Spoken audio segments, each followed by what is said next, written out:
Hello my dear students, welcome to my YouTube channel. ನನ್ನ ಹೆಸರು ಐಶಾ ದೊಡ್ಮನಿ. ಇವತ್ತಿನ ಈ ವಿಡಿಯೋದಲ್ಲಿ ನಾನು ನಿಮ್ಮ SSLC ಪರೀಕ್ಷೆ ಗಣಿತದಲ್ಲಿ ಬರುವಂತಹ 3 ಅಂಕದ ಪ್ರಶ್ನೆಗಳು ಯಾವ ರೀತಿಯನ್ನು ಬಿಡಿಸಬೇಕು ಅನ್ನೋದನ್ನು ಹೇಳಲಿಕ್ಕೆ ಹೊರಟಿದ್ದೀನಿ. ಬನ್ನಿ ವಿಡಿಯೋನ ಸ್ಟಾರ್ಟ್ ಮಾಡೋಣ.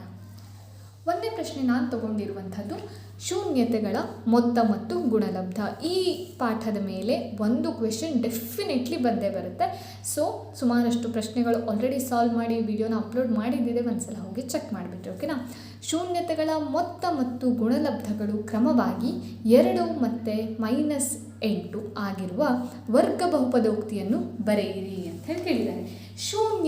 ಶೂನ್ಯತೆ ಅಂದರೆ ಒಂದು ಆಲ್ಫಾ ಮತ್ತೊಂದು ಬೀಟಾ ಅಂತೇಳಿ ಹೆಸರು ಕೊಡ್ತೀವಿ. ಫಸ್ಟ್ ನಮ್ಗೆ ಹೇಳಿದ್ದಾರೆ ಶೂನ್ಯತೆಗಳ ಮೊತ್ತ ಅಂದರೆ ಅಂದ್ರೇನು, ಕೂಡಿಸೋದಲ್ವಾ, ಆಲ್ಫಾ ಪ್ಲಸ್ ಬೀಟಾ. ಅದು ಎಷ್ಟಂತೆ? ಗುಣಲಬ್ಧಗಳು ಕ್ರಮವಾಗಿ ಅಂದರೆ ಶೂನ್ಯತೆಗಳ ಮೊತ್ತ ಫಸ್ಟ್ ಕೊಟ್ಟಿದ್ದಾರೆ ಅಂದರೆ ಫಸ್ಟ್ ಕೊಟ್ಟಿರುವಂಥ ಸಂಖ್ಯೆ ಶೂನ್ಯತೆಗಳ ಮೊತ್ತ ಆಗಿರುತ್ತೆ, ಅದು ನೆನಪಿರಲಿ. ಆಲ್ಫಾ ಪ್ಲಸ್ ಬೀಟಾ ಎಷ್ಟು? 2. ನೆಕ್ಸ್ಟು ಗುಣಲಬ್ಧ. ಈ ಶೂನ್ಯತೆಗಳ ಗುಣಲಬ್ಧ ಅಂದರೆ ಆಲ್ಫಾ ಮತ್ತು ಬೀಟಾ ಎಷ್ಟಂತೆ? ಇಲ್ಲಿ ನೋಡ್ರಿ, 2ನೇ ಸಂಖ್ಯೆ -8 ಆಗಿರುವ ವರ್ಗ ಬಹುಪದೋಕ್ತಿಯನ್ನು ಬರೆಯಿರಿ ಅಂತ ಹೇಳಿ ಕೇಳಿದ್ದಾರೆ. ವರ್ಗ ಬಹುಪದೋಕ್ತಿ ಬರೆಯುವಂಥದ್ದು ಒಂದು ಸೂತ್ರ ಇದೆ.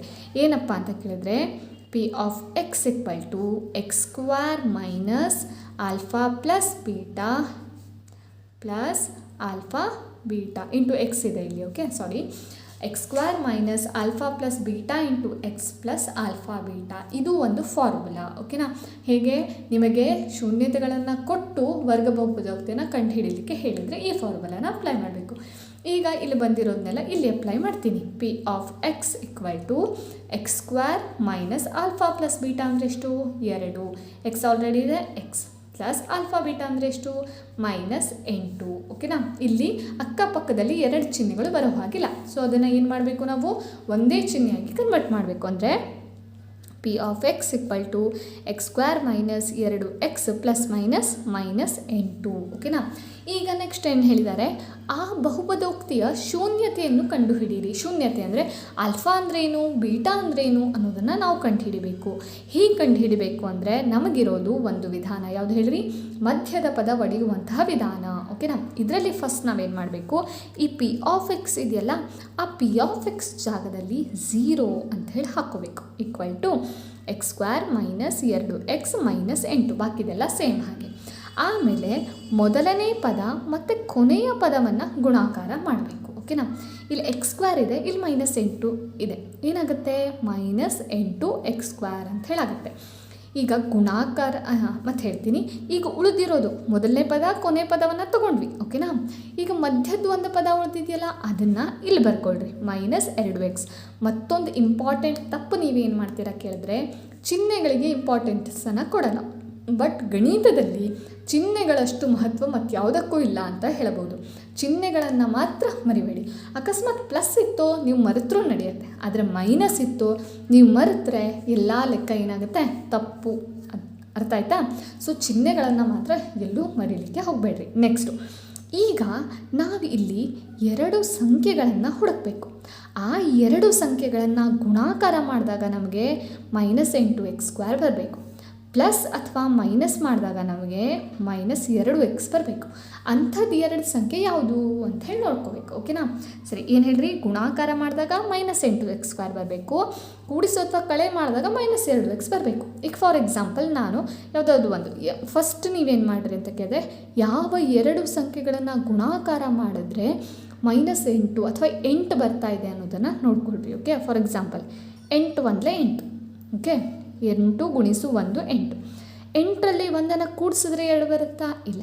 8ಲ್ಲಿ 1 ಕಳೆದ್ರೆ 2 ಬರುತ್ತಾ? ಇಲ್ಲ. ಹಾಗಾದರೆ ಈ ಪೇರನ್ನು ಬಿಡಬೇಕಾಯಿತು. ಓಕೆ, ಮತ್ತೊಂದು ಯಾವುದಾದ್ರು ಪೇರ್ ತೊಗೊಳ್ಳೋಣ. 4 × 2 = 8. ಓಕೆ, 4 × 2 = 8 ಬರ್ತಾ ಇದೆಯಾ? 4ಕ್ಕೆ 2 ಕೂಡಿಸಿದ್ರೆ 2 ಬರ್ತಾ ಇದೆಯಾ? ಇಲ್ಲ, 6 ಬರ್ತಾ ಇದೆ. 4ಕ್ಕೆ 2 ಕಳೆದ್ರೆ 2 ಬರ್ತಾ ಇದೆಯಾ? ಹಾಂ, ಬರ್ತಾ ಇದೆ. ಹಾಗಾಗಿ ನಮ್ಮ ಪೇರ್ ಯಾವುದಾಗಿರುತ್ತೆ? ನಮ್ಮ ಜೋಡಿ 4x ಮತ್ತು 2x ಆಗಿರುತ್ತೆ. ಓಕೆನಾ? ಇಷ್ಟು ಮಾಡಿದ್ರೆ ಮುಗೋದಿಲ್ಲ. ನೀವು ಚಿಹ್ನೆಗಳನ್ನು ತೊಗೊಳ್ಳೋದು ನೆನ್ಪಿಟ್ಕೋಬೇಕು. ಅಂದರೆ ಇಲ್ಲಿ ಒಂದೇ ಒಂದು ಹಿಂಟು ನೆನ್ಪಿಟ್ಕೋಬೇಡ್ರಿ. ಏನು ಗೊತ್ತಾ? ಇಲ್ಲಿ ಕೆಳಗಡೆ ಭಾಗದಲ್ಲಿ ಮೈನಸ್ ಬಂತಪ್ಪ ಅಂದರೆ ದೊಡ್ಡ ಸಂಖ್ಯೆಗೆ ಮೈನಸ್ ಇರುತ್ತೆ ಅಂಥೇಳಿ ಅಷ್ಟೇ. ಕೆಳಗಡೆ ಭಾಗದಲ್ಲಿ ಇಲ್ಲೇನಾದ್ರು ಪ್ಲಸ್ ಬಂತು ಅಂದರೆ ದೊಡ್ಡ ಸಂಖ್ಯೆಗೆ ಪ್ಲಸ್ ಇರುತ್ತೆ ಅಂತ ಹೇಳಿ ಅಷ್ಟೇ. ಓಕೆನಾ? ಇಲ್ಲಿ -4x ಆಯಿತು. ಈಗ ಇಲ್ಲಿ ಯಾವ ಚಿಹ್ನೆಯನ್ನು ಹಾಕಿದ್ರೆ ಇಲ್ಲಿ ಮೈನಸ್ ಬರುತ್ತೆ ನೋಡಿರಿ. ಫಾರ್ ಎಕ್ಸಾಂಪಲ್ ಇಲ್ಲಿ ಮೈನಸ್ ಹಾಕ್ತೀನಿ, ಮೈನಸ್ ಮೈನಸ್ ಪ್ಲಸ್ ಬಂದುಬಿಡುತ್ತಲ್ವ, ಮೈನಸ್ ಬರಲ್ಲ. ಇಲ್ಲಿ ಯಾವ ಚಿಹ್ನೆಯನ್ನು ಹಾಕಬೇಕು?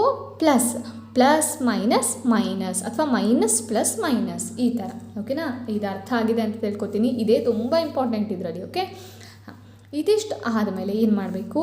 0 = ಈ x² ಹಾಗೆ ಬರೀಬೇಕು, ಈ -8 ಹಾಗೆ ಬರೀಬೇಕು. ಆದರೆ ಈ -2x ಜಾಗದಲ್ಲಿ ಏನೇನು ಬರೀಬೇಕು? -4x ಮತ್ತು +2x ಬರೀಬೇಕು. 4x + 2x. ನೀವು ಇಲ್ಲಿ ಬೇಕಾದ್ರೆ +2x ಬರೀರಿ, ಇಲ್ಲಿ -4x ಬರೀರಿ, ಎಲ್ಲ ಒಂದೇ, ಸೇಮ್ ಉತ್ತರನೇ ಬರುತ್ತೆ ನಿಮಗೆ. ಇಷ್ಟಾದ ಮೇಲೆ ಇದೊಂದು ಜೋಡಿ, ಇದೊಂದು ಜೋಡಿ. ಓಕೆನಾ? 0 = ಇಲ್ಲಿ ನೋಡ್ರಿ, ಈ ಎರಡು ಜೋಡಿಯಲ್ಲಿ x ಕಾಮನ್ ತೆಗಿತೀನಿ. ಯಾಕಂದರೆ x² ಅಂದರೆ x ಮತ್ತು x 2x ಇದೆ, ಇಲ್ಲೂ ಒಂದು x ಇದೆ. ಸೊ ಇಲ್ಲಿ x ಮೈನಸ್ ಇಲ್ಲೇನು ಉಳಿತು? 4 ಉಳಿತು. ಓಕೆನಾ? ಪ್ಲಸ್ ಇಲ್ಲಿ 2 × x -8. ಇದರಲ್ಲಿ ಕಾಮನ್ ಯಾವುದಿದೆಯಪ್ಪ? ಇಲ್ಲಿ x ಇದೆ, ಬಟ್ ಇಲ್ಲಿ x ಇಲ್ಲ. ಇಲ್ಲಿ 2 ಇದೆ, ಬಟ್ ಇಲ್ಲೂ 2 ಕಾಣಿಸ್ತಿಲ್ಲ. ಬಟ್ ಆ್ಯಕ್ಚುಲಿ ಈ 8ಅಲ್ಲಿ 2 ಅಡ್ಕೊಂಡಿದೆ. ಹೇಗಂದರೆ ಇಲ್ಲಿ 8ರ ಅವಿಭಾಜ್ಯ ಪರ್ತನೆ ಮಾಡಿರಿ. 2 4 8, 2 2 4, 2 1 2. ನೋಡಿರಿ, ಈ 8ರಲ್ಲಿ ಎಷ್ಟು 2 ಅಡ್ಕೊಂಡಿದ್ವು? 3 2 ಅಡ್ಕೊಂಡಿದ್ವು. ಸೊ ಇಲ್ಲೂ 2 ಇದೆ ಅಂತ ಹೇಳಾಯಿತು, ಇಲ್ಲೂ 2 ಇದೆ ಅಂತ ಹೇಳಾಯಿತು. ಹಾಗಾದರೆ 2ನ್ನ ಕಾಮನ್ ತೆಗೆದುಬಿಡ್ಲಾ? ಹಾಂ, ಇಲ್ಲೇನು ಉಳಿತು? x ಉಳಿತು ಮೈನಸ್. ಈ 1 2ನ್ನ ನಾ ಹೊರಗಡೆ ಬರೆದು, ಈಗ ಎಷ್ಟು 2 ಉಳಿತಪ್ಪ? 2 2 4 ಉಳಿತವ್ದಾ? ಹಾಂ, ಇದು ಕರೆಕ್ಟಾಗಿ ಅರ್ಥ ಮಾಡಿ, ಮೇ ಬಿ ಕರೆಕ್ಟಾಗಿ ಅರ್ಥ ಆಗಿದೆ ಅಂತ ತಿಳ್ಕೊತೀನಿ. ಓಕೆನಾ? ಇನ್ನು ನೆಕ್ಸ್ಟ್ ಏನು ಮಾಡಿರಿ, ಇಲ್ಲೂ x -4, ಇಲ್ಲೂ x -4 ಕಾಮನ್ ಸೇಮ್ ಬಂತಲ್ವ? ಆ್ಯಕ್ಚುಲಿ ಸೇಮ್ ಬರಬೇಕು. ನೀವು ಈ ಲೆಕ್ಕ ಕರೆಕ್ಟ್ ಆಗಿದೆಯೋ ಇಲ್ಲೋ ಅಂತೇಳಿ ಯಾವಾಗ ಗೊತ್ತಾಗುತ್ತೆ? ಇದೆರಡು ಸೇಮ್ ಬಂದಾಗ ಮಾತ್ರ. ಓಕೆನಾ? ಸರಿ, ಈಗ ಇಲ್ಲಿ x -4ನ ಕಾಮನ್ ತೆಗೆದುಬಿಟ್ರಿ. ಓಕೆ, ಇಲ್ಲೂ x -4, ಇಲ್ಲೂ x - ಸೊ ಕಾಮನ್ ತೆಗೆದುಬಿಟ್ರಿ. ಇನ್ನು ಇಲ್ಲಿ ಉಳಿದಿರೋದು x + 2. ಓಕೆನಾ? ಈಗ ನೋಡಿರಿ, ಈಗ ಮೇನ್ ಸ್ಟೆಪ್ಪು, ಇಲ್ಲಿ x -4 x + 2 ಎರಡಕ್ಕೂ ಸೇರಿ 0 ಈಕ್ವಲ್ ಆಗಿದೆ. ನಾನೇನು ಮಾಡ್ತೀನಿ, ಈ ಕಡೆ ಸಪ್ರೇಟಾಗಿ x -4ಕ್ಕೆ ಒಂದು ಸಲ 0 ಹಾಕ್ತೀನಿ, x + 2ಕ್ಕೆ ಮತ್ತೊಂದು ಸಲ 0 ಹಾಕ್ತೀನಿ. ಓಕೆನಾ? ಈಗ x ಈ 4ನ್ನು ಆ ಕಡೆ ತೊಗೊಂಡು ಹೋದರೆ, -4ನ್ನು ಆ ಕಡೆ ತೊಗೊಂಡು ಹೋದರೆ +4 ಆಗುತ್ತೆ. ಓಕೆ, ಹಾಂ, ಈ x + 2ನ್ನು ಆ ಕಡೆ ತೊಗೊಂಡು ಹೋದರೆ -2 ಆಯಿತು, =-2 ಅಂತ ಹೇಳಾಯಿತು. ಹಾಗಾದರೆ ಮೊದಲನೇ ಶೂನ್ಯಕವನ್ನು ಆಲ್ಫಾ ಅಂತ ಕರಿತೀವಿ. ಆಲ್ಫಾ ಎಷ್ಟು ಬಂತು? 4. ಎರಡನೇ ಶೂನ್ಯಕವನ್ನು ಬೀಟಾ, ಶೂನ್ಯಕಲ್ಲ ಶೂನ್ಯತೆ, ಎರಡನೇ ಶೂನ್ಯತೆಯನ್ನು ಬೀಟಾ ಅಂತೇಳಿ ಕರಿತೀವಿ. ಅದು -2 ಅಂಥೇಳಿ ಬಂತು. ಶೂನ್ಯತೆ ಕಂಡು ಹಿಡೀರಿ ಅಂದ್ರಲ್ಲ, ನಾವು ಕಂಡು ಹಿಡಿದಿದ್ದೀವಿ. ನಿಮಗೆ ಕರೆಕ್ಟಾಗಿ ಲೆಕ್ಕ ಅರ್ಥ ಆಗಿದೆ ಅಂತ ತಿಳ್ಕೊತೀನಿ. ಬನ್ನಿ, ಎರಡನೇ ಲೆಕ್ಕ ಯಾವುದು ಅಂತ ನೋಡೋಣ. ಓಕೆನಾ? ನೋಡಿರಿ, ಎರಡನೇ ಲೆಕ್ಕ ಇಲ್ಲೇ ಕೆಳಗೆ ಬರೆದಿದ್ದೀನಿ. P of x = x² + 3x + 1 ಈ ವರ್ಗ ಬಹುಪದೋಕ್ತಿಯ ಶೂನ್ಯತೆಗಳು ಆಲ್ಫಾ ಮತ್ತು ಬೀಟಾ. ಶೂನ್ಯತೆಗಳು ಯಾವತ್ತೂ ಆಲ್ಫಾ ಮತ್ತು ಬೀಟಾ ಆಗಿರ್ತವೆ. ನಮಗೆ ಬರುವಂಥ ಫಾರ್ಮ್ ಎಕ್ಸೆಲ್ ಆಗಿರ್ತದೆ, ಅದು ನೆನ್ಪಿಟ್ಕೊಳ್ರಿ. ಫಸ್ಟ್ 1/α + 1/β ಕಂಡು ಹಿಡ್ಕೋಬೇಕು ನೀವು. ಓಕೆನಾ? ಸರಿ, ಈಗ ಫಸ್ಟು ಇದನ್ನು ಮಾಡಬೇಕು ಅಂತಂದರೆ ನೀವು ಫಸ್ಟ್ ಏನು ಮಾಡ್ಕೋಬೇಕು ಗೊತ್ತಾ? P of x = x² + 3x + 1 ಅಂಥೇಳಿ. ಓಕೆನಾ? ಹಾಂ, ನೀವು ಫಸ್ಟು ಶೂನ್ಯತೆಗಳ ಮೊತ್ತವನ್ನು ಕಂಡು ಹಿಡ್ಕೋಬೇಕು. ಓಕೆ, ಶೂನ್ಯತೆಗಳ ಮೊತ್ತ ಕಂಡು ಹಿಡಿಯುವಂಥ ಫಾರ್ಮುಲಾ -b/a. ಯಾಕೆ ಕಂಡು ಹಿಡಬೇಕು ಅಂತೇಳಿ ನೆಕ್ಸ್ಟ್ ಪ್ರಾಬ್ಲಮ್ ಮಾಡಿದಾಗ ಗೊತ್ತಾಗುತ್ತೆ ನಿಮಗೆ. ಓಕೆನಾ? ಸರಿ, ಆಲ್ಫಾ ಮತ್ತು ಬೀಟಾನು ಕಂಡು ಹಿಡಬೇಕು. ಆಲ್ಫಾ ಇಂಟು ಬೀಟಾ ಏನಾಗುತ್ತೆ? Formula c/a. ಇಲ್ಲಿ a ಯಾವುದು, b ಯಾವುದು, c ಯಾವುದು, ಹೇಗೆ ಬರೆಯೋದು ಹೇಳ್ರಿ? ಹಾಂ, ಆ್ಯಕ್ಚುಲಿ ನಮ್ಮ ವರ್ಗ ಸಮೀಕರಣ ಅಥವಾ ವರ್ಗ ಬಹುಪದೋಕ್ತಿ ಯಾವ ಫಾರ್ಮಲ್ಲಿರುತ್ತೆ? ax² + bx + c ಈ ಫಾರ್ಮಲ್ಲೇ ಇರುತ್ತೆ. ಇಲ್ಲಿ ನೋಡ್ರಿ, x ಜಾಗದಲ್ಲಿ x ಇದೆಯಾ, x² ಜಾಗದಲ್ಲಿ x² ಇದೆಯಾ, a ಮತ್ತು b ಬೇಕಲ್ವಾ? ಇಲ್ಲಿ a ಜಾಗದಲ್ಲಿ ಏನು ಕಾಣಿಸ್ತಾ ಇದೆ? ಏನೂ ಇಲ್ಲ. ಏನೂ ಇಲ್ಲ ಅಂದರೆ ಒಂದಿದೆ ಅಂಥೇಳಿ ಅರ್ಥ. ಈಗ ಇಲ್ಲಿ b ಜಾಗದಲ್ಲಿ ಏನು ಕಾಣಿಸ್ತಾ ಇದೆ? 3 ಕಾಣಿಸ್ತಾ ಇದೆ. ಸಿ ಜಾಗದಲ್ಲಿ ಏನು ಕಾಣಿಸ್ತಾ ಇದೆಯಪ್ಪ? 1 ಕಾಣಿಸ್ತಾ ಇದೆ. ಇಲ್ಲಿ ಮತ್ತೊಂದು ಮೇನ್ ಇಂಪಾರ್ಟೆಂಟ್ ಏನಂದರೆ, ಇಲ್ಲಿ ಎಲ್ಲೂ ಮೈನಸ್ ಚಿಹ್ನೆ ಇಲ್ಲ. ಸೊ ಇಲ್ಲೆಲ್ಲೂ ಮೈನಸ್ ಬರಲಿಲ್ಲ. ನಿಮಗೆ ಇಲ್ಲೆಲ್ಲಾದರೂ ಮೈನಸ್, ಫಾರ್ ಎಕ್ಸಾಂಪಲ್ ಇಲ್ಲಿ ಪ್ಲಸ್ ಇದ್ದಲ್ಲಿ ಮೈನಸ್ ಇತ್ತು ಅಂತ ಇಟ್ಕೊಳ್ಳಿ, ಹಾಗಾದ್ರೆ ಸಿ ಬೆಲೆ ಏನಾಗುತ್ತೋ -1 ಅಂತೇಳಿ ಆಗ್ತಿತ್ತು. ಅದನ್ನು ನೆನ್ಪಿಟ್ಕೊಳ್ಳಿ. ಓಕೆನಾ? ಸರಿ, ಈಗ ಆಲ್ಫಾ + ಬೀಟಾವನ್ನು ಕಂಡು ಹಿಡಿಯೋಣ. ಮೈನಸ್ ಇದೆ, -b ಜಾಗದಲ್ಲಿ ಏನಿದೆ? 3 ಭಾಗಿಸು a ಜಾಗದಲ್ಲಿ ಏನಿದೆ? 1. ಹಾಗಾದ್ರೆ ಉತ್ತರ ಏನಾಯಿತು? -3 ಹೇಳಾಯಿತು. ಆಲ್ಫಾ ಇಂಟು ಬೀಟಾ ಏನಾಗುತ್ತೆ? ಸಿ ಜಾಗದಲ್ಲಿ ಏನಿದೆ? 1 ಭಾಗಿಸು a ಜಾಗದಲ್ಲಿ ಏನಿದೆ? 1. 1 ಭಾಗಿಸು 1 ಹೇಳಾಯಿತು. ಈಗ ಮೊದಲನೇದು ಕಂಡು ಹಿಡಿಯೋಣ ಯಾವ ರೀತಿ ಬರುತ್ತೆ ಅಂತ ಹೇಳಿ ನೋಡ್ರಿ. ಇದು ಒಂದೇದು 1 ಭಾಗಿಸು ಆಲ್ಫಾ ಪ್ಲಸ್ 1 ಭಾಗಿಸು ಬೀಟಾ. ಈಗ ನಮಗೆ 1 ಭಾಗಿಸು ಆಲ್ಫಾ ಅಂದರೆ ಏನು ಗೊತ್ತಿಲ್ಲ, 1 ಭಾಗಿಸು ಬೀಟಾ ಅಂದರೆ ಏನು ಅಂತಲೂ ಗೊತ್ತಿಲ್ಲ. ಸೊ ಇದಕ್ಕೆ ನಾನೇನು ಮಾಡ್ತೀನಿ, ಲಸ ತೆಗಿತೀನಿ. ಆಲ್ಫಾ ಮತ್ತು ಬೀಟಾದ ಲಸ ಆಲ್ಫಾ ಇಂಟು ಬೀಟಾ. ಓಕೆನಾ, ಇಲ್ಲಿ ಆಲ್ಫಾ ಇದೆ, ನಮಗೇನು ಬೇಕು, ಬೀಟಾ ಬೇಕಲ್ವಾ. ಸೊ ಬೀಟಾದಿಂದ ಗುಣಾಕಾರ, ಇಲ್ಲಿ ಬೀಟಾದಿಂದ ಗುಣಾಕಾರ ಅಂದರೆ ಇಲ್ಲೂ ಬೀಟಾದಿಂದ ಗುಣಾಕಾರ. ಸೊ ಬೀಟಾ ಪ್ಲಸ್ ಇಲ್ಲಿ ಬೀಟಾ ಇದೆ, ಇಲ್ಲಿ ಏನು ಬೇಕು, ಆಲ್ಫಾ. ಸೊ ಆಲ್ಫಾದಿಂದ ಗುಣಾಕಾರ, ಇಲ್ಲಿ ಆಲ್ಫಾ ಅಂದರೆ ಇಲ್ಲೂ ಆಲ್ಫಾ. ಹಾಗಾದರೆ ಇಲ್ಲಿ ಏನು ಬರುತ್ತೆ, ಆಲ್ಫಾ ಇಂಟು 1 ಆಲ್ಫಾ. ಓಕೆ ಸರಿ, ಆಲ್ಫಾ ಪ್ಲಸ್ ಬೀಟಾ ಅಂದರೂ ಒಂದೇ, ಬೀಟಾ ಪ್ಲಸ್ ಆಲ್ಫಾ ಅಂದರೂ ಒಂದೇ. ಫಾರ್ ಎಕ್ಸಾಂಪಲ್ 2 + 3 ಅಂದರೆ ಒಂದೇ, 3 + 2 ಅಂದರೆ ಒಂದೇ. 2 + 3 ಅಂದರೆ 5, 3 + 2 ಅಂದ್ರೂ 5 ಅಲ್ವಾ. ಸೊ 2 ಒಂದೇ ಆಗುತ್ತೆ ಅದು. ಓಕೆ ಸರಿ, ಆಲ್ಫಾ ಪ್ಲಸ್ ಬೀಟಾ ವ್ಯಾಲ್ಯೂ ಎಷ್ಟು ಬಂದಿತ್ತು, -3. ಆಲ್ಫಾ ಇಂಟು ಬೀಟಾ ಎಷ್ಟು ಬಂದಿತ್ತು, 1. ಹಾಗಾದರೆ ಉತ್ತರ ಎಷ್ಟು ಬಂತು, -3 ಭಾಗಿಸು 1. ಭಾಗಾಕಾರದಲ್ಲಿ 1 ಬರೆಯೋ ಅವಶ್ಯಕತೆ ಇಲ್ಲ, ಡೈರೆಕ್ಟಾಗಿ -3 ಅಂತ ಬರೆದುಬಿಡ್ರಿ. ಇನ್ನು ನೆಕ್ಸ್ಟು ಎರಡನೇದು alpha square beta plus alpha beta square. ಇದರಲ್ಲಿ ನಾನು ಏನು ಮಾಡ್ತೀನಿ, ಇಲ್ಲಿ ಆಲ್ಫಾ ಇದೆ, ಇಲ್ಲೂ ಆಲ್ಫಾ ಇದೆ, ಇಲ್ಲಿ ಬೀಟಾ ಇದೆ, ಇಲ್ಲೂ ಬೀಟಾ ಇದೆ. ಸೊ ಆಲ್ಫಾ ಬೀಟಾನ ಕಾಮನ್ ತೆಗಿತೀನಿ. ಇಲ್ಲ ಆಲ್ಫಾ ಬೀಟಾ ಕಾಮನ್ ತೆಗೆದ್ರೆ ಇಲ್ಲಿ ಆಲ್ಫಾ ಸ್ಕ್ವೇರ್ ಇದೆ ಅಲ್ವಾ. ಸೊ 1 ಆಲ್ಫಾ ಉಳೀತು ಇಲ್ಲೇ, ಪ್ಲಸ್ ಇಲ್ಲಿ ಬೀಟಾ ಸ್ಕ್ವೇರ್ ಇದೆ ಅಲ್ವಾ. ಸೊ 1 ಬೀಟಾ ಇಲ್ಲೇ ಉಳೀತು. ಓಕೆನಾ, ಆಲ್ಫಾ ಇಂಟು ಬೀಟಾ ಜಾಗದಲ್ಲಿ ನಾನು ಏನು ಹಾಕಬೇಕು, ಇಲ್ಲಿ ನೋಡ್ರಿ, ಇಲ್ಲಿ ಲೆಕ್ಕ ಫೈಂಡ್ ಔಟ್ ಮಾಡಿದ್ದೀವಲ್ಲ ವ್ಯಾಲ್ಯೂನ, 1 ಅಂತೇಳಿ ಹಾಕ್ತೀನಿ. ಆಲ್ಫಾ ಪ್ಲಸ್ ಬೀಟಾ ಜಾಗದಲ್ಲಿ ಏನು ಹಾಕ್ತೀನಿ, ಇಲ್ಲಿ ನೋಡಿ ಫೈಂಡ್ ಔಟ್ ಮಾಡಿದ್ದೀವಲ್ಲ, ಏನು ಹೇಳಿ, -3. ಸೊ ಆನ್ಸರ್ ಏನು ಬರುತ್ತೆ, -3. ಹಾಗಾದರೆ 1/ಆಲ್ಫಾ ಪ್ಲಸ್ 1/ಬೀಟಾ ಆನ್ಸರ್ ಏನು ಬಂತು, -3. ಈ ಎರಡನೇ ಆನ್ಸರು ಏನು ಬಂತು, -3 ಅಂತಲೇ ಬಂತು. ಸರಿನಾ, ಇನ್ನು ನೆಕ್ಸ್ಟ್ ಲೆಕ್ಕ ಯಾವುದು ಅಂತ ನೋಡೋಣ ಬನ್ನಿ. ಗೋಡೆ ಗಡಿಯಾರದ ನಿಮಿಷದ ಮುಳ್ಳಿನ ಉದ್ದವು 18 ಸೆಂಟಿಮೀಟರ್ ಇದೆ. 35 ನಿಮಿಷಗಳಲ್ಲಿ ನಿಮಿಷದ ಮುಳ್ಳು ಕ್ರಮಿಸಿದ ವಿಸ್ತೀರ್ಣವನ್ನು ಕಂಡುಹಿಡಿಯಿರಿ. ನಿಮಿಷದ ಮುಳ್ಳಿನ ಚಲನೆಯಿಂದ ಉಂಟಾಗುವ ಕಂಸದ ಉದ್ದವನ್ನು ಕಂಡುಹಿಡಿಯಿರಿ ಅಂತ ಹೇಳಿ ಕೇಳಿದ್ದಾರೆ. ಸರಿನಾ, ಈ ಪ್ರಶ್ನೆಯನ್ನು ಯಾವ ರೀತಿ ಸಾಲ್ವ್ ಮಾಡೋದು ಅಂತ ನೋಡಿರಿ. ಈಗ ಗೋಡೆ ಗಡಿಯಾರ ಹೇಳಿದಾರಲ್ಲ, ನೀವು ಒಂದು ಗೋಡೆ ಗಡಿಯಾರವನ್ನು ನೋಡ್ತಾ ಇದ್ದೀರಾ ಅಂಥೇಳಿ ಇಮ್ಯಾಜಿನ್ ಮಾಡಿಕೊಡ್ರಿ. ನಿಮಿಷದ ಮುಳ್ಳಿನ ಉದ್ದವು, ಈಗ ನೋಡಿ, ಈಗ ಒಂದು ನಿಮಿಷದ ಮುಳ್ಳಿದೆ ಅಂತ ತಿಳ್ಕೊಡ್ರಿ. ಈ ನಿಮಿಷದ ಮುಳ್ಳಿನ ಉದ್ದ 18 ಸೆಂಟಿಮೀಟರ್ ಅಂತ ಹೇಳಿದ್ದಾರೆ. ಈಗ ಇದು ಗೋಡೆ ಗಡಿಯಾರ ಅಲ್ಲ ಅಂತ ಅಂದ್ಕೊಳ್ಳಿ, ಇದೊಂದು ವೃತ್ತ ಅಂದ್ಕೊಳ್ರಿ. ಈ ವೃತ್ತದಲ್ಲಿ ಈ ಮಧ್ಯ ಬಿಂದುವಿನಿಂದ ಈ ಕಡೆ ಬಿಂದುವಿಗೆ ಇರುವಂತಹ ದೂರವನ್ನು ನಾವೇನಂತ ಕರಿತೀವಿ, ತ್ರಿಜ್ಯ ಅಂಥೇಳಿ ಕರಿತೀವಿ. ಹಾಗಾದರೆ ತ್ರಿಜ್ಯ ಎಷ್ಟು ಹೇಳಾಯಿತು, 18 ಸೆಂಟಿಮೀಟರ್. ಸೊ ಇಲ್ಲಿ ಬರೆದು ಬಿಡ್ರಿ, ತ್ರಿಜ್ಯ = ತ್ರಿಜ್ಯವನ್ನು ಯಾವ ಅಕ್ಷರದಿಂದ ಸೂಚಿಸ್ತಾರೆ, R. ಎಷ್ಟಿದು, 18 ಸೆಂಟಿಮೀಟರ್ ಅಂತ ಹೇಳಾಯಿತು. ನೆಕ್ಸ್ಟು 35 ನಿಮಿಷಗಳಲ್ಲಿ ನಿಮಿಷದ ಮುಳ್ಳು ಕ್ರಮಿಸಿದ ವಿಸ್ತೀರ್ಣವನ್ನು ಕಂಡುಹಿಡಿಯಿರಿ ಅಂತಂದರೆ, ಈಗ ಇಲ್ಲಿಂದ ಹೊರಟಿದೆ ನಿಮಿಷದ ಮುಳ್ಳು, ಇಲ್ಲಿಂದ ಇಲ್ಲಿ 35 ನಿಮಿಷ ಅಂದರೆ ಈ ಕಡೆಯಿಂದ ಹೀಗೆ ಪೂರ್ತಿ ಇಲ್ಲಿರುವಂತಹ ವಿಸ್ತೀರ್ಣ ಎಷ್ಟು ಅನ್ನೋದನ್ನು ಕಂಡುಹಿಡಿಯಬೇಕು. ಒಂದು. ಎರಡನೇದು, ನಿಮಿಷದ ಮುಳ್ಳಿನ ಚಲನೆಯಿಂದ ಉಂಟಾಗುವ ಕಂಸದ ಉದ್ದ.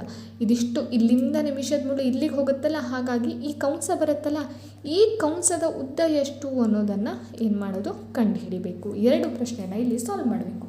ಅದಕ್ಕೂ ಮುಂಚೆ ನಮಗೆ ವಿಸ್ತೀರ್ಣವನ್ನು ಕಂಡುಹಿಡುವಂಥ ಸೂತ್ರ ಏನಿದೆ ಹೇಳ್ರಿ, θ/360 ಡಿಗ್ರಿ ಗುಣಿಸು πr² ಅಂತಿದೆ. ವಿಸ್ತೀರ್ಣ ಅಂತ ತಕ್ಷಣ πr² ನೆನ್ಪಿಟ್ಕೋಬೇಡಿ, ವೃತ್ತದ ವಿಸ್ತೀರ್ಣ. ಓಕೆನಾ, ಇನ್ನು ಕಂಸದ ಉದ್ದ ಕಂಡುಹಿಡಿಯುವಂಥದ್ದು θ/360 ಡಿಗ್ರಿ ಗುಣಿಸು 2πr ಅಂತ ಹೇಳಿ. ಓಕೆನಾ, ಇಲ್ಲಿ ಎರಡೂ ಕಡೆ ತೀಟಾ ಅನ್ನುವಂಥದ್ದು ಬೇಕು. ಸೊ ಇದನ್ನು ಫಸ್ಟು ನಾವು ಕಂಡು ಹಿಡ್ಕೋಬೇಕು. ಓಕೆನಾ, ಹೇಗೆ ಕಂಡು ಹಿಡಿಯೋದು ಅಂತ ಹೇಳಿ ನೋಡೋಣ ಬರ್ರಿ. ನೋಡ್ರಿ, ಇಲ್ಲಿ ಫಸ್ಟು ನಮಗೆ ಕೊಟ್ಟಿರೋದು 35 ನಿಮಿಷದಲ್ಲಿ ನಿಮಿಷದ ಮುಳ್ಳು ಎಷ್ಟು ಕ್ರಮಿಸ್ತದೆ ಅಂತೇಳಿ. ಫಸ್ಟ್ ನಾವು 1 ನಿಮಿಷದಲ್ಲಿ ನಿಮಿಷದ ಮುಳ್ಳು ಎಷ್ಟು ಕ್ರಮಿಸ್ತದೆ ಅಂಥೇಳಿ ಕಂಡುಹಿಡಬೇಕು. 1 ನಿಮಿಷದಲ್ಲಿ ನಿಮಿಷದ ಮುಳ್ಳಿನ ಕೋನ ಎಷ್ಟು ಅಂಥೇಳಿ. ಈಗ ಈ ನಿಮಿಷದ ಮುಳ್ಳು ಫುಲ್ ಒಂದು ರೌಂಡ್ ಹೊಡೆದ್ರೆ ಎಷ್ಟು ಡಿಗ್ರಿ ಹೋಗಿ ಬಂದಂಗೆ ಆಯ್ತಪ್ಪ, ಹೌದಾ. ಒಂದು ವೃತ್ತದಲ್ಲಿ ಟೋಟಲ್ ಆಗಿ 360 ಡಿಗ್ರಿ ಇದೆ. ಸೊ 360 ಡಿಗ್ರಿ ಹೋಗಿ ಬಂದಂಗೆ ಆಯಿತು.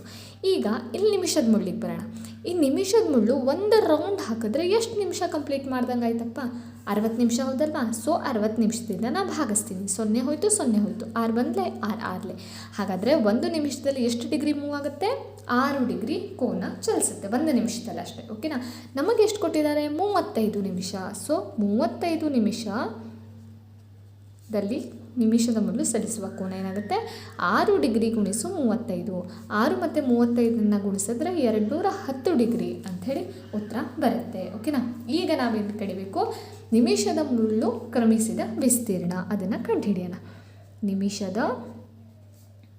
ಮುಳ್ಳು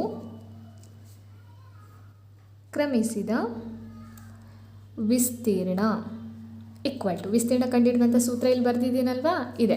ಏನು ಹೇಳ್ರಿ, ಥೀಟಾ ಡಿವೈಡೆಡ್ ಬೈ 360 ಡಿಗ್ರಿ ಗುಣಿಸು ಪೈ ಆರ್ ಸ್ಕ್ವೇರ್. ಓಕೆನಾ, ಈಕ್ವಲ್ ಟು ಥೀಟಾ ಅಂದರೆ ಜಸ್ಟ್ ಕಂಡು ಹಿಡಿದ್ವಲ್ಲ, ಏನು ಹೇಳ್ರಿ, 210 ಡಿಗ್ರಿ ಭಾಗಿಸು 360 ಡಿಗ್ರಿ ಗುಣಿಸು ಪೈ. ಕೆಲವೊಂದು ಸಲ ಅವರು ಪೈ ಬೆಲೆನ 3.14 ಅಂತ ಅವರೇ ಕೊಡ್ತಾರೆ. ಕೊಡದೇ ಇದ್ದಾಗ ನಾವು ಪೈ ಬೆಲೆ ಏನು ಹಾಕಬೇಕು, 22/7 ಗುಣಿಸು ಆರ್ ಬೆಲೆ ನಮಗಿಲ್ಲಿ ಸಿಕ್ಕಿದೆ ನೋಡಿರಿ, ಎಷ್ಟು ಹೇಳ್ರಿ, 18. ಆರ್ ಸ್ಕ್ವೇರ್ ಅಂದರೆ 18ಅನ್ನು 2 ಸಲ ಬರಿಬೇಕು ಅಂತಲೇ ಅರ್ಥ. ಈಗ ಇಲ್ಲಿ ಭಾಗ ಹೊಡೆಯೋದು, ಕೆಲವೊಬ್ಬರು ಭಾಗ ಹೊಡಿಲಿಕ್ಕೆ ತಪ್ಪು ಹೋಗ್ತಾರೆ. ಸೊ ಕರೆಕ್ಟಾಗಿ ಭಾಗ ಹೊಡೆಯೋದು ಹೇಗೆ ಅಂತ ನೋಡ್ಕೊಳ್ಳಿ. ಫಸ್ಟ್ ನೋಡಿರಿ, 360 ಇದೆ. ಈ 360ರಿಂದ ಇಲ್ಲಿ ಮೇಲ್ಗಡೆ ಎಲ್ಲಾದರೂ ಭಾಗ ಹೋಗುತ್ತಾ ಅಂತ ನೋಡ್ಬೇಕು. ನಾ ಫಸ್ಟ್ ಏನು ಮಾಡ್ತೀನಿ ಅಂತ ಕೇಳಿದ್ರೆ, ಇಲ್ಲಿ 0 ಇಲ್ಲಿ 0 ಅದನ್ನು ತಕ್ಕೊಂಡ್ಬಿಡ್ತೀನಿ. ಓಕೆನಾ, ನೆಕ್ಸ್ಟು ಈ 36ರಿಂದ ಇಲ್ಲಿ ಯಾವುದಾದ್ರು ಈಸಿಯಾಗಿ ಭಾಗ ಹೋಗುತ್ತಾ ಅಂತ ಹೇಳಿ ನೋಡ್ತೀನಿ. ನನಗೀಗ ಅನ್ನಿಸ್ತಾ ಇರೋದು ಆರ್ಲೆ 36, 3 18 ಹಿಂಗೆ ಹೋಗುತ್ತೆ ಅಂಥೇಳಿ. ಓಕೆನಾ, ಇಲ್ಲಿ ಮತ್ತೊಂದು ಏನು ಗೊತ್ತಾ, 3 1 3 2 ಹಿಂಗೆ ಹೋಗುತ್ತೆ ಅಂಥೇಳಿ. ಇಲ್ಲಿ ಮತ್ತೊಂದು 2 1 2 9 ಹಿಂಗೆ ಹೋಗುತ್ತೆ ಅಂಥೇಳಿ. ಓಕೆನಾ, ಇದಿಷ್ಟು ನನಗೆ ಕಾಣಿಸ್ತಿರೋದು. ಇಲ್ಲಂತೂ ಪೂರ್ತಿ ಭಾಗ ಹೋಯ್ತಾ. ಹಿಂಗೆ ಭಾಗ ಹೋಗಾದ್ಮೇಲೆ ಪಕ್ಕದ ನಂಬರಿಗೆ ಶಿಫ್ಟ್ ಆಗ್ರಿ. 7 1 ಇಲ್ಲಿ 7 1 ಮತ್ತೆ ಮೇಲ್ಗಡೆ ಯಾವುದಾದ್ರು ಸಂಖ್ಯೆಗೆ ಭಾಗ ಹೋಗುತ್ತಾ ನೋಡಿ, 7 3 21. ಈಗ ಇಲ್ಲಿ ಕೆಳಗಡೆ ಯಾವ ಸಂಖ್ಯೆನೂ ಉಳಿಲಿಲ್ಲ. ಸೊ ಇಲ್ಲಿಗೆ ಇದನ್ನು ಸ್ಟಾಪ್ ಮಾಡಿಬಿಡ್ಬೇಕು. ಈಗ ಮತ್ತೆ ಏನೇನು ಉಳೀತು ಅದನ್ನ ಒಂದು ಕಡೆ ಬರೀರಿ. 3 ಗುಣಿಸು ಇಲ್ಲೇನು ಉಳಿತು 22 ಗುಣಿಸು ಇಲ್ಲೇನು ಉಳಿತು 9 ಅಂಥೇಳಿ. ಇದು 3 ಗುಣಿಸಿದಾಗ ಇಲ್ಲಿ 66 9 594 ಸೆಂಟಿಮೀಟರ್ ಸ್ಕ್ವೇರ್. ವಿಸ್ತೀರ್ಣ ಅಂದರೆ ಸ್ಕ್ವೇರಲ್ಲಿರುತ್ತೆ. ಸೊ ಸೆಂಟಿಮೀಟರ್ ಸ್ಕ್ವೇರ್ ಅಂತೇಳಿ ಅರ್ಥ ಬರುತ್ತೆ. ಸೆಂಟಿಮೀಟ್ರ್ ಹೇಗೆ ಗೊತ್ತಾಯಿತು, ಮೀಟ್ರ್ ಯಾಕೆ ಬರೋದಿಲ್ಲ ಅಂತ ಕೇಳಿದ್ರೆ, ನಮಗೆ ಕೊಟ್ಟಿರುವಂತಹ ತ್ರಿಜ್ಯ ಸೆಂಟಿಮೀಟ್ರಲ್ಲಿತ್ತು. ಸೊ ಹಾಗೆ ಬರುತ್ತೆ. ಈಗ ನಾವು ನೆಕ್ಸ್ಟ್ ಕಂಡುಹಿಡಬೇಕಾಗಿರೋದು ನಿಮಿಷದ ಮುಳ್ಳಿನ ಕಂಸದ ಉದ್ದ. ನಿಮಿಷದ ಮುಳ್ಳಿನ ಕಂಸದ ಉದ್ದ ಕಂಡುಹಿಡಿಯುವಂಥ ಸೂತ್ರ ಹೇಳಿದ್ದೆ ಅಲ್ವಾ, ಥೀಟಾ ಡಿವೈಡೆಡ್ ಬೈ 360 ಡಿಗ್ರಿ ಗುಣಿಸು 2 ಪೈ ಆರ್. ಬೆಲೆಯನ್ನು ಅಪ್ಲೈ ಮಾಡೋಣ. ಥೀಟಾ ಅಂದ್ರೇನು ಕಂಡುಹಿಡಿದ್ವಲ್ವಾ, 210 ಡಿಗ್ರಿ ಭಾಗಿಸು 360 ಡಿಗ್ರಿ ಗುಣಿಸು 2 ಇಂಟು ಪೈ ಬೆಲೆ ಹೇಳಿದ್ದೆ ಅಲ್ವಾ, 22/7. ಆರ್ ಬೆಲೆ ಎಷ್ಟು, 18. ಈಗ ನೆಕ್ಸ್ಟ್ ಸೇಮ್ ಪ್ರೊಸೆಸ್. 0 ಹೋಯಿತು 0 ಹೋಯಿತು. 6 6 36, 6 3 18, 3 1 3 2 2 1 2 1 ಮತ್ತೆ 7ರಿಂದ ಈಗ ಇಲ್ಲಿ ಕೆಳಗಡೆ ಇದು ಭಾಗ ಮುಗಿತಾದ್ಮೇಲೆ ನೆಕ್ಸ್ಟ್ ನಂಬರಿಗೆ. ನೆಕ್ಸ್ಟ್ ಇಲ್ಲಿ ಯಾವ ನಂಬರು ಇಲ್ಲ, ಅದಕ್ಕೂ ನೆಕ್ಸ್ಟ್ ನಂಬರ್ 7 1 7 3. ಈಗ ಏನೇನು ಉಳಿತು ನೋಡಿರಿ, 3 ಉಳಿತು. ಇಲ್ಲಿ ಏನು ಉಳಿದಿಲ್ಲ, ಇಲ್ಲಿ 22 ಉಳಿತು. 22 3 66 ಸೆಂಟಿಮೀಟರ್. ಕಂಸದ ಉದ್ದ ಯಾವತ್ತು ಸೆಂಟಿಮೀಟ್ರಲ್ಲಿ ಇರಬೇಕು. ಓಕೆನಾ, ಅರ್ಥ ಆಯ್ತಾ? ಸರಿ, ಈಗ ನೆಕ್ಸ್ಟ್ ಕ್ವೆಶನ್ ಯಾವುದು ಅಂತ ನೋಡೋಣ ಬರ್ರಿ. ಮಧ್ಯಾಂಕ ಕಂಡುಹಿಡಿಯುವುದು. ನಿಮಗೆ ಬಹುಲಕ ಕೊಡ್ತಾರೆ, ಇಲ್ಲಾಂದರೆ ಮಧ್ಯಾಂಕ ಕೊಡ್ತಾರೆ. ನಾನು ಆಲ್ರೆಡಿ ಬಹುಲಕ ಮಾಡಿರೋದ್ರಿಂದ ನಾನು ಮಧ್ಯಾಂಕದ ಮೇಲೆ ಮಾಡ್ತಾಯಿದ್ದೀನಿ. ಸೊ ಬೆಟರ್ ಸರಾಸರಿಗಿಂತ ಮಧ್ಯಾಂಕ ಮತ್ತು ಬಹುಲಕವನ್ನೇ ನೋಡ್ಕೊಂಡು ಹೋಗುವಂಥದ್ದು ನೀವು. ಓಕೆನಾ, ಇದನ್ನು ಒಂದು ಸಲ ಕ್ಲಿಯರಾಗಿ ಅರ್ಥ ಮಾಡ್ಕೊಳ್ಳಿ. ತುಂಬ ಈಸಿಯಾಗಿದೆ, ಆ ಥರದ್ದು ಏನು ಕಷ್ಟ ಇಲ್ಲ. ಓಕೆನಾ, ಇದನ್ನು ನಾವು 2 ಅವರು ಬಾಕ್ಸ್ ಅವರೇ ಕೊಟ್ಟಿರ್ತಾರೆ. ನಾವು ಒಂದು ಎಕ್ಸ್ಟ್ರಾ ಬಾಕ್ಸ್ ಹಾಕ್ಕೋಬೇಕು. ಅದು ಯಾವುದಪ್ಪ ಅಂತ ಕೇಳಿದ್ರೆ ಸಂಚಿತ ಆವೃತ್ತಿ ಅಂಥೇಳಿ. ಯಾವ್ದು ಹೇಳ್ರಿ, ಸಂಚಿತ ಆವೃತ್ತಿ ಅಂಥೇಳಿ ಎಕ್ಸ್ಟ್ರಾ ಬಾಕ್ಸನ್ನು ನಾವು ಹಾಕ್ಕೋಬೇಕು. ಹೇಗೆ ಹಾಕ್ಕೋಬೇಕು ಈ ಬಾಕ್ಸು, ಯಾವ ರೀತಿ ಕಂಡುಹಿಡಿಬೇಕು ಅಂತಂದರೆ ಇಲ್ಲಿ ನೋಡ್ಕೊಳ್ಳಿ. ಇಲ್ಲಿ ಫಸ್ಟ್ ಸಂಖ್ಯೆ 6 ಇದೆಯಲ್ಲ, ಸೊ 6 ಬರೀರಿ. ಈಗ 2ನೇ ಸಂಖ್ಯೆ ಇದು 2ಅನ್ನು ಕೂಡಿಸಿ ಬರೀರಿ. 6 + 5 ಎಷ್ಟಾಯಿತು, 11. ಈಗ ಇದು 3ಅನ್ನು ಕೂಡಿಸಿ ಬರೀರಿ, ಅಥವಾ ಇದು 2ಅನ್ನು ಕೂಡಿಸಿ ಬರೀರಿ. 2 ಎಲ್ಲ ಒಂದೇ ಆಗುತ್ತೆ. 11 + 9 ಎಷ್ಟಾಯಿತು, 20. ಈಗ ಇದು 2ಅನ್ನು ಕೂಡಿಸಿ ಬರೀರಿ. 20 + 4 24. ಈಗ ಇದು 2ಅನ್ನು ಕೂಡಿಸಿ ಬರೀರಿ. 24 + 2 26. ಓಕೆನಾ, ಸರಿ. ಈಗ ಇದಿಷ್ಟು ಆದಮೇಲೆ ಇದು ಸಂಚಿತ ಆವೃತ್ತಿ ಅಂತ ಹೇಳಿ. ಈಗ ಎಲ್ಲ ಸಂಖ್ಯೆಗಳನ್ನು ಕೂಡಿಸಿ ಬರಬೇಕು. ನಾನು ಈ ಲೈನ್ ಹಾಕಿದ್ದೆಲ್ಲ ಆ ಥರ ಕೂಡಿಸ್ಕೊತ ಬನ್ನಿ. ಅದಾದ ಮೇಲೆ ನೀವು ಎನ್ ಬೆಲೆ ಎಷ್ಟು ಅಂಥೇಳಿ ಬರೀಬೇಕು. ಎನ್ ಬೆಲೆ ಅಂದರೆ ಟೋಟಲ್ ಆವೃತ್ತಿಯನ್ನು ಕೂಡಿಸಿದಾಗ ಎಷ್ಟು ಬೆಲೆ ಬರುತ್ತೆ ಅಂಥೇಳಿ. ಆವೃತ್ತಿಯನ್ನು ಕೂಡಿಸಿದಾಗ ನಮಗೆ ಬರೋದು 26. ಹೇಗೆ ಗೊತ್ತಾಯ್ತು ಈಸಿಯಾಗಿ, ಇಲ್ಲಿ ಕೊನೆ ಸಂಖ್ಯೆ ಯಾವ್ದು ಬರುತ್ತಲ್ಲ ಅದೇ ಇಲ್ಲಿ ಬರುವಂಥದ್ದು. ಓಕೆನಾ, ಎನ್ ಬೆಲೆ ಕಂಡು ಹಿಡಿದಾದ್ಮೇಲೆ ನಮಗೆ ಒಂದು ಫಾರ್ಮುಲಾ ಇದೆ ಮಧ್ಯಾಂಕ ಕಂಡು ಹಿಡಿಯಲಿಕ್ಕೆ. ಫಾರ್ಮುಲಾ ಯಾವುದಪ್ಪ ಅಂತ ಕೇಳಿದ್ರೆ ಎಲ್ ಈಕ್ವಲ್ ಟು ಮಧ್ಯಾಂಕ equal to L plus n/2 - CF / F into H ಅಂಥೇಳಿ. ಓಕೆನಾ, ನಮಗೆ ಫಸ್ಟ್ ಎಲ್ ಏನು ಅನ್ನೋದು ಬೇಕು, n/2 ಅಂದ್ರೇನು, ಸಿ ಎಫ್ ಅಂದ್ರೇನು, ಎಫ್ ಅಂದ್ರೇನು, ಎಚ್ ಅಂದ್ರೇನು, ಇದೆಲ್ಲ ಬೇಕು. ಓಕೆನಾ, ಫಸ್ಟ್ ನಾನು ಸ್ಟೆಪ್ ಬೈ ಸ್ಟೆಪ್ ಹೇಳ್ತಾ ಹೋಗ್ತೀನಿ. ಫಸ್ಟ್ ಎನ್ ಕಂಡು ಹಿಡಿದಾದಮೇಲೆ ನೀವು n/2 ಕಂಡು ಹಿಡಿಬೇಕು. ಅಂದರೆ 26/2. ಉತ್ತರ ಎಷ್ಟು ಬಂತು ಹೇಳ್ರಿ? 13. ಈ 13 ಅನ್ನೋದು ಈ ಸಂಚಿತ ಆವೃತ್ತಿಯಲ್ಲಿ ಯಾವ ಎರಡು ಸಂಖ್ಯೆಗಳ ಮಧ್ಯ ಬರುತ್ತೆ ಅಂತ ಹೇಳಿ ನೋಡಬೇಕು. ನೋಡಿರಿ, 13 ಅನ್ನೋದು ಈ 11 ಮತ್ತು 20 ಮಧ್ಯೆ ಬರುತ್ತಾ? ಓಕೆ, ಈ 11ರಲ್ಲಂತೂ ಬರಲ್ಲ, 11ಕ್ಕಿಂತ ದೊಡ್ಡದಾಗಿದೆ. ಈ 20 ಒಳಗಿದೆ. ಅಂದರೆ ನಾವು ಯಾವುದು ದೊಡ್ಡ ಸಂಖ್ಯೆ ಅದನ್ನು ತಗೋಬೇಕು. ಅಂದರೆ ಈ ಬಾಕ್ಸ್, ಈ ಒಂದು ವರ್ಗಾಂತರಕ್ಕೆ ಬಾಕ್ಸನ್ನು ಹಾಕಬೇಕು. ಅರ್ಥ ಆಯ್ತು ಹೇಗೆ ತಗೋಬೇಕು ಅಂತೇಳಿ? ಯಾವ ಎರಡು ಸಂಖ್ಯೆಗಳ ಮಧ್ಯೆ ಬರುತ್ತೆ 13? 11 ಮತ್ತು 20. 11 ಮತ್ತು 20ರಲ್ಲಿ ಯಾವ್ದು ದೊಡ್ಡದಪ್ಪ? 20 ಅಲ್ವಾ? ಸೊ ಅದಕ್ಕೆ ಬಾಕ್ಸನ್ನು ಹಾಕಿಬಿಟ್ರಾಯ್ತು. ಸರಿನಾ? ಹಾಗಾದರೆ ಫಸ್ಟ್ ಏನು ಬೇಕು? n/2. ಎಷ್ಟಾಯಿತು n/2? 13 ಕಂಡಿದ್ವಲ್ವಾ? ನೆಕ್ಸ್ಟು ಎಲ್ಲಿದೆ ಫಾರ್ಮುಲಾದಲ್ಲಿ? ಎಲ್ ಅಂದರೆ ಈ ಬಾಕ್ಸ್ ಹಾಕಿದ್ದೀವಲ್ಲ, ಆ ವರ್ಗಾಂತರದ ಕೆಳಮಿತಿ ಎಷ್ಟಿದೆ ಇಲ್ಲಿ ನೋಡ್ರಿ? 40 ಅಂತ ಹೇಳಿದೆ. ಕೆಳಮಿತಿ ಅಂದರೆ ಇದು, ಮೇಲ್ಮಿತಿ ಅಂದರೆ ಈ ಕಡೆದು. ಓಕೆ, ಆಮೇಲೆ ಸಿ ಎಫ್ ಅಂದರೆ ಸಂಚಿತ ಆವೃತ್ತಿ, ಇಂಗ್ಲೀಷ್ನಲ್ಲಿ ಕ್ಯುಮ್ಯುಲೇಟಿವ್ ಫ್ರೀಕ್ವೆನ್ಸಿ ಅಂತ ಹೇಳಿ ಕರೀತಾರೆ. ಅದಕ್ಕೆ ಸಿ ಎಫ್ ಇಂದ ಸೂಚಿಸ್ತಾರೆ. ಓಕೆನಾ, ಸಿ ಎಫ್ ಅಂದರೆ ಇಲ್ಲಿ ಬಾಕ್ಸ್ ಹಾಕಿರ್ತೀರಲ್ವ, ಅದರ ಹಿಂದಿನ ಸಂಚಿತ ಆವೃತ್ತಿಯನ್ನು ತಗೋಬೇಕು. ಅಂದರೆ ಎಷ್ಟು ಹೇಳಿ? 11. ಓಕೆ, ಇನ್ನು ನೆಕ್ಸ್ಟ್ ಉಳಿದಿರೋದು ಯಾವುದು? ಸಿ ಎಫ್ ಆಯಿತು. ಎಫ್ ಅಂದರೆ ಫ್ರೀಕ್ವೆನ್ಸಿ ಅಂದರೆ ಈ ಬಾಕ್ಸ್ ಹಾಕಿರ್ತೀರ ಅಲ್ಲಿರುವಂತಹ ಆವೃತ್ತಿ ಎಷ್ಟು ಬಂದಿದೆ? 9. ಈಗ ಎಚ್ ಅಂದರೆ ಇದು ಎರಡು ವರ್ಗಾಂತರದ ಮಧ್ಯದ ಗ್ಯಾಪ್ ಎಷ್ಟಿದೆ? 40 - 60 ಅಥವಾ 60 - 40 ಎಷ್ಟಾಯಿತು?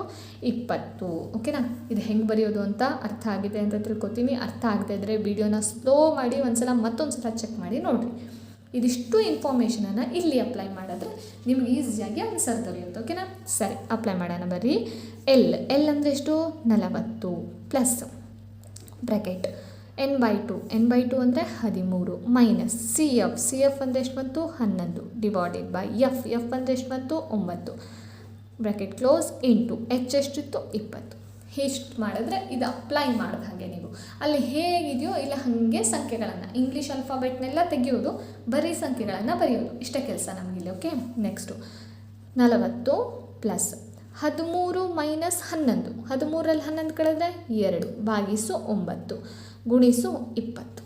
ಓಕೆನಾ, ನೆಕ್ಸ್ಟ್ ನೋಡಿರಿ 40 ಪ್ಲಸ್ ಈ 9ರಿಂದ 20 ಹೋಗಿದ್ರೆ ಭಾಗ ಹೊಡೆದ್ಬಿಡ್ರಿ. ಹೋಗಲಿಲ್ಲ ಅಂತಂದರೆ ಇದರಿಂದ ಇದನ್ನು ಗುಣಾಕಾರ ಮಾಡಿರಿ. 22 40 ಭಾಗಿಸು 9 ಈಕ್ವಲ್ ಟು 40 ಪ್ಲಸ್ 40 ಭಾಗಿಸು 9 ಮಾಡ್ಕೋಬೇಕು. ಇದು ರಫ್ ವರ್ಕು ಎಲ್ಲಿ ಬೇಕಾದ್ರೆ ಮಾಡ್ಕೊಳ್ರಿ. ಓಕೆನಾ, ಈ ಥರ 40 ಭಾಗಿಸು 9 ಮಾಡ್ಕೊಳ್ರಿ. ಮಾಡ್ಕೊಂಡಾಗ ಉತ್ತರ 4.44 ಅಂಥೇಳಿ ಬರ್ತಾ ಇದೆ. ಮತ್ತು ಓಕೆ, 9 4 36, 4 ಉಳಿತು ನೋಡ್ರಿ ಮಾಡ್ತೀನಿ. 9 4 36, 40ರಲ್ಲಿ 36 ಕಳೆದ್ರೆ 4 ಉಳಿತು. ಈಗ ಏನು ಸಂಖ್ಯೆ ಇಲ್ಲ, ಸೊ ಪಾಯಿಂಟ್ ಕೊಡ್ತೀನಿ 0. ಮತ್ತು 4 36 ಮತ್ತು 4 ಮತ್ತು 36 ಅದೇ ರೀತಿ 4.4.44 ಅಂತಲೇ ಬರ್ತಾ ಹೋಗುತ್ತೆ. ಸೊ 40 ಪ್ಲಸ್ 4.44 ಕೂಡಿಸಿದ್ರೆ 44.44 ಅಂತ ಹೇಳಿ ಉತ್ತರ ಬರುತ್ತೆ. ಸೊ ಇದು ನಮ್ಮ ಮಧ್ಯಾಂಕ. ಏನು ಹೇಳ್ರಿ? ಮಧ್ಯಾಂಕ. ಇಷ್ಟು ಈಸಿಯಾಗಿದೆ. ಸೊ ಇದನ್ನು ಕಲ್ತ್ಕೊಂಡ್ಬಿಟ್ರೆ ನೀವೇನು ಮಾಡ್ಬೋದು? ಈಸಿಯಾಗಿ 3 ಅಂಕವನ್ನು ಗಳಿಸ್ಕೋಬೋದು. ಬಹುಲಕ ಕಲ್ತ್ಕೊಳ್ರಿ, ಮಧ್ಯಾಂಕ ಕಲ್ತ್ಕೊಳ್ರಿ. ಬಹುಲಕದ ಮೇಲೆ ಆಲ್ರೆಡಿ ವಿಡಿಯೋ ಮಾಡಿದ್ದೀನಿ. ಸೊ ನಾ ಇದರಲ್ಲಿ ಮಧ್ಯಾಂಕವನ್ನು ತೊಗೊಂಡಿರುವಂಥದ್ದು ಅರ್ಥ ಆಗಿದೆ ಅಂತ ತಿಳ್ಕೊತೀನಿ. ಅರ್ಥ ಆಗಲಿಲ್ಲ ಅಂತಂದರೆ ಕಮೆಂಟ್ ಬಾಕ್ಸ್ನಲ್ಲಿ ತಿಳಿಸ್ರಿ. ಓಕೆನಾ, ಇನ್ನು ನೆಕ್ಸ್ಟ್ ನಾನು ನೋಡ್ತಾ ಇರೋದು ಸಂಭವನೀಯತೆ. ಓಕೆನಾ, ಸಂಭವನೀಯತೆಯಲ್ಲಿ ನಾನು ತೊಗೊಂಡಿರುವಂತಹ ಪ್ರಶ್ನೆ, ಒಂದು ಪೆಟ್ಟಿಗೆಯಲ್ಲಿ 6ರಿಂದ 70ರವರೆಗೆ ನಮೂದಾಗಿರುವ ಕಾರ್ಡ್ಗಳಿವೆ. ಟೋಟಲ್ ಆಗಿ ಕೆಲವೊಂದಿಷ್ಟು ಕಾರ್ಡ್ಗಳಿಟ್ಟಿದ್ದಾರೆ. ಅದರಲ್ಲಿ 6ರಿಂದ 70ರವರೆಗೆ ನಂಬರ್ಸ್ಗಳಿದ್ದಾವೆ. ಓಕೆನಾ, ಈ ಪೆಟ್ಟಿಗೆಯಿಂದ ಒಂದು ಕಾರ್ಡನ್ನು ಯಾದೃಚ್ಛಿಕವಾಗಿ ತೆಗೆದಾಗ ಒಂದು ಕಾರ್ಡು ಕಣ್ಮುಚ್ಕೊಂಡು ತೆಗೆದ್ರು ಅಂತ ಇಟ್ಕೊಳ್ಳಿ. ಅದು ಗೊತ್ತಿಲ್ಲದೆ, ಕಾರ್ಡ್ ಯಾವುದು ಅಂತ ಗೊತ್ತಿಲ್ಲದೆ ತೆಗೆದ್ರು. ಕಾರ್ಡಿನ ಮೇಲೆ ಈ ಕೆಳಗಿನಂತೆ ಪಡೆಯುವ ಸಂಭವನೀಯತೆ ಕಂಡುಹಿಡಿಯಿರಿ. ಒಂದೇದು ನೋಡ್ರಿ ಏನಂತ ಹೇಳಿದ್ದಾರೆ, ಒಂದು ಪೂರ್ಣ ಸಂಖ್ಯೆ ಬರುವಂಥದ್ದು. ಪೂರ್ಣ ಸಂಖ್ಯೆ ಅಂದರೆ ವರ್ಗ ಸಂಖ್ಯೆಗಳು, ಪೂರ್ಣ ವರ್ಗ ಸಂಖ್ಯೆಗಳು ಅಂಥೇಳಿ. ಅಂದರೆ 1 × 1 = 1, 2 × 2 = 4, 3 × 3 = ಎಷ್ಟು? 9. ಈ ಥರ ವರ್ಗ ಸಂಖ್ಯೆಗಳು 1, 4, 9 ಇದೆಲ್ಲ ಇದೆಯಲ್ಲ ವರ್ಗ ಸಂಖ್ಯೆಗಳು ಅಂಥೇಳಿ ಕರೀತಾರೆ. ಆ ವರ್ಗ ಸಂಖ್ಯೆಗಳು ಯಾವ್ಯಾವ್ದು ಬರ್ಬೋದು 6ರಿಂದ 70ರವರೆಗೆ ಅಂಥೇಳಿ ನೋಡ್ತಾ ಹೋಗ್ರಿ. ಫಸ್ಟ್ ಅದನ್ನು ಬರ್ಕೊಳ್ರಿ. ಒಂದೇದಿದು ವರ್ಗ, ಇದು ನೋಡ್ರಿ 9, 4, 1 ಈ 1 ಅನ್ನೋದು 6ರಿಂದ 70ರವರೆಗೆ ಬರುತ್ತಾ? ಇಲ್ಲ. 4 ಅನ್ನೋದು 6ರಿಂದ 70ರವರೆಗೆ ಬರುತ್ತಾ? ಇಲ್ಲ. ಎಲ್ಲಿಂದ ಸ್ಟಾರ್ಟ್ ಆಗುತ್ತೆ? 9ರಿಂದ ಸ್ಟಾರ್ಟ್ ಆಗುತ್ತೆ. ಆಮೇಲೆ 3 × 3 9 ಅಲ್ವಾ? 4 × 4 4 4 16, 5 5 25, 6 6 36, 7 7 49, 8 8 64, 9 81 ನೋಡಿರಿ. ಆದರೆ 70ರ ತನಕ ಮಾತ್ರ ಇದೆ. ಸೊ ಅದನ್ನು ಬರೆಯೋ ಅವಶ್ಯಕತೆ ಇಲ್ಲ, ಸಿಂಪಲ್ಲಾಗಿ ಇಷ್ಟು ಬರೆದ್ರೆ ಆಯಿತು. ಪೂರ್ಣ ವರ್ಗ ಸಂಖ್ಯೆಗಳನ್ನು ಪಡೆಯುವ ಸಂಭವನೀಯತೆ ಅಂಥೇಳಿ ಕೇಳಿದ್ದಾರೆ. ಸಂಭವನೀಯತೆ ಏನಾಗುತ್ತೆ ಕೇಳಿದ್ರೆ, ಟೋಟಲ್ ಸಂಖ್ಯೆಗಳೆಷ್ಟು? 1 2 3 4 5 6. 6 ಭಾಗಿಸು 6ರಿಂದ 70ರವರೆಗೆ ಇರುವಂತಹ ಟೋಟಲ್ ಸಂಖ್ಯೆಗಳೆಷ್ಟು? ನೋಡಿರಿ, 1ರಿಂದ 5 ಅಂತೂ ಸಂಖ್ಯೆ ಇಲ್ಲ, ಅಂದರೆ 5 ಸಂಖ್ಯೆಗಳು ಕಟ್ಟಾಗಿದ್ದಾವೆ. 6ರಿಂದ 75ರೊಳಗೆ ಟೋಟಲ್ ಎಷ್ಟು ಸಂಖ್ಯೆ? 1ರಿಂದ 70ರವರೆಗೆ 70 ಸಂಖ್ಯೆ, ಅದರಲ್ಲಿ 5 ಸಂಖ್ಯೆ ಕಟ್ಟಾಗಿಬಿಟ್ರೆ ಟೋಟಲ್ ಇರೋದು 65 ಸಂಖ್ಯೆಗಳು. ಓಕೆನಾ? ನಮಗೆ ಪೂರ್ಣವರ್ಗ ಸಂಖ್ಯೆಗಳು ಬರ್ತಾ ಇದ್ದವು 6, ಟೋಟಲ್ ಇರೋದು 65. 65ರಲ್ಲಿ 6 ಪೂರ್ಣವರ್ಗ ಸಂಖ್ಯೆಗಳು. ಇದು ಅದರ ಸಂಭವನೀಯತೆ ಇಷ್ಟು. ಓಕೆನಾ? ಇನ್ನು ಎರಡನೇದು ಯಾವುದು ಅಂತ ನೋಡೋಣ. 5ರಿಂದ ಭಾಗವಾಗುವ ಸಂಖ್ಯೆಗಳು. 5ರಿಂದ ಯಾವ್ಯಾವ ಸಂಖ್ಯೆ ಭಾಗ ಆಗುತ್ತೆ ಅಂಥೇಳಿ ನೋಡೋಣ. ಓಕೆ, ಫಸ್ಟು 5ರಿಂದ 5 ಭಾಗ ಆಗುತ್ತೆ, ಆದರೆ 6ರಿಂದ ಹಿಡ್ಕೊಂಡಿದ್ದಾರೆ, ಸೊ ಅದನ್ನು ತೊಗೊಳ್ಳೋ ಅವಶ್ಯಕತೆ ಇಲ್ಲ. 10 15 20 25 30 35 40 45 50 55 60 65 ಆಮೇಲೆ 70 ಇಷ್ಟು ಸಂಖ್ಯೆಗಳು ಬರ್ತವೆ. ಓಕೆನಾ? ಇದರ ಸಂಭವನೀಯತೆ ಕಂಡುಹಿಡಿಯೋದು ಹೇಗೆ? ಫಸ್ಟು ಕೆಳಗಡೆ ಟೋಟಲ್ ಸಂಖ್ಯೆಗಳು 65. ನಮಗೆ 5ರಿಂದ ಭಾಗವಾಗುವ ಸಂಖ್ಯೆಗಳು ಎಷ್ಟು ಸಿಗ್ತಾ ಇದೆ ಅನ್ನೋದನ್ನು ನೋಡಬೇಕು. ಎಷ್ಟು ನೋಡಿರಿ? 1 2 3 4 5 6 7 8 9 10 11 12 13. ಸೊ ಉತ್ತರ ಏನು ಬಂತು? 13 ಭಾಗಿಸು 65 ಅಂತ ಹೇಳಿ ಬಂತು. ಓಕೆನಾ? ಇನ್ನು ಮೂರನೇದು, 30ಕ್ಕಿಂತ ಕಡಿಮೆ ಇರುವ ಬೆಸ ಸಂಖ್ಯೆಗಳು ಯಾವುದು? 6ರಿಂದ 70ರವರೆಗೆ 30ರಿಂದ ಕಡಿಮೆ ಇರುವಂಥ ಬೆಸ ಸಂಖ್ಯೆಗಳು ಯಾವುದು? 7 ಬೆಸ ಸಂಖ್ಯೆ, 9 11 13 15 17 19 21 23 25 27 29 ಇದಿಷ್ಟು ಬೆಸ ಸಂಖ್ಯೆಗಳು ಸಿಗ್ತಾ ಇರುವಂಥದ್ದು. ಓಕೆನಾ? ಸರಿ, ಇದರ ಸಂಭವನೀಯತೆ ಏನಾಗಿರ್ಬೋದು? ನೀವೇ ಕಮೆಂಟ್ ಮಾಡಿ ನೋಡೋಣ ಕಮೆಂಟ್ ಬಾಕ್ಸಲ್ಲಿ, ಸರಿನಾ? ಓಕೆ, ನಾನು ಇಲ್ಲಿಗೆ ಏನು ಮಾಡ್ತಾ ಇದ್ದೀನಿ, ನಿಮ್ಮ ಈ 3 ಅಂಕದ ವಿಡಿಯೋನ ಎಂಡ್ ಮಾಡ್ತಾ ಇದ್ದೀನಿ. ನೀವು ವಿಡಿಯೋನ ಇಲ್ಲಿವರೆಗೂ ನೋಡಿದ್ದಕ್ಕೆ ತುಂಬ ಥ್ಯಾಂಕ್ಸ್. ಆ್ಯಂಡ್ ವಿಡಿಯೋಗೆ ಲೈಕ್ ಮಾಡಿ ಮತ್ತು ಚಾನಲ್ನ ಶೇರ್ ಮಾಡಿ ನಿಮ್ಮ ಫ್ರೆಂಡ್ಸ್ ಜೊತೆ. ಚಾನಲ್ನ ಡೆಫಿನೆಟಾಗಿ ಸಬ್ಸ್ಕ್ರೈಬ್ ಮಾಡಿ. ಓಕೆನಾ? Thank you so much.